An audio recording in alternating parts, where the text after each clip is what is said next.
The wind howled through the narrow alleyway, turning the freezing rain into sharp needles of ice that stung the skin. Max, a tiny orange kitten with matted fur, dragged his shivering body across the flooded pavement. His stomach cramped with a hollow hunger as he scavenged near a rusted dumpster. Suddenly, a stray dog lunged from the shadows, teeth bared in a snarl. Max scrambled under a pile of debris, but the wood groaned above him. Before he could escape, a heavy shadow fell. A stranger reached down, snatched the kitten by the scruff, and shoved him into a rough, dark sack. Max's cries were muffled by the thick weave as the man vanished into the night. Max, a veteran golden retriever, was patrolling the park's edge when he caught a faint, metallic scent. It was the kitten. Though his old leg throbbed with every step, the dog did not hesitate. He tracked the trail through labyrinthine alleys, past snarling guard dogs, and across the treacherous, frozen surface of the river. Every breath was a struggle in the biting air. Finally, he reached a skeletal, abandoned warehouse.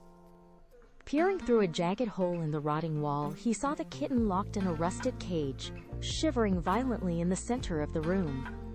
The retriever let out a deep, resonant bark that shook the floorboards, but the kidnapper only laughed from the darkness, retreating further into the gloom. For 3 grueling days, the retriever waged a silent war against the fortress. He dodged lethal iron traps and squeezed his aging frame through narrow, suffocating ventilation shafts. The cold was a constant enemy, biting at his joints. During one desperate attempt to reach the cage, a floorboard snapped beneath his weight with a sickening crack. He plummeted but managed to hook his paws onto a splintering beam, pulling himself up with sheer force of will. He would not leave the little one behind. He watched and waited, his golden eyes never leaving the cage, even as his strength began to fade in the shadows of the warehouse. Then disaster struck. A stray torch ignited a pile of oily rags, and within seconds, flames licked the ceiling. The warehouse transformed into a roaring inferno. As thick black smoke filled the cage, the kitten let out a high-pitched, terrifying mew. The retriever didn't hesitate for a single second. He smashed through a broken window, glass shattering around him, and charged into the heat. His fur singed as he lunged toward the cage. He slammed his heavy shoulder into the rusted lock, over and over, until the metal finally snapped. The kitten tumbled out, coughing in the haze. "Follow me!" His bark seemed to command as he nudged the small creature toward the only exit. The roof began to collapse, sending burning timbers crashing down like meteors.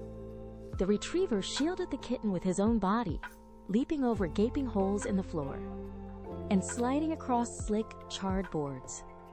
They were a blur of gold and orange against the orange glow. With one final, desperate leap, they burst through the warehouse doors, just as the entire structure imploded behind them in a roar of sparks and debris.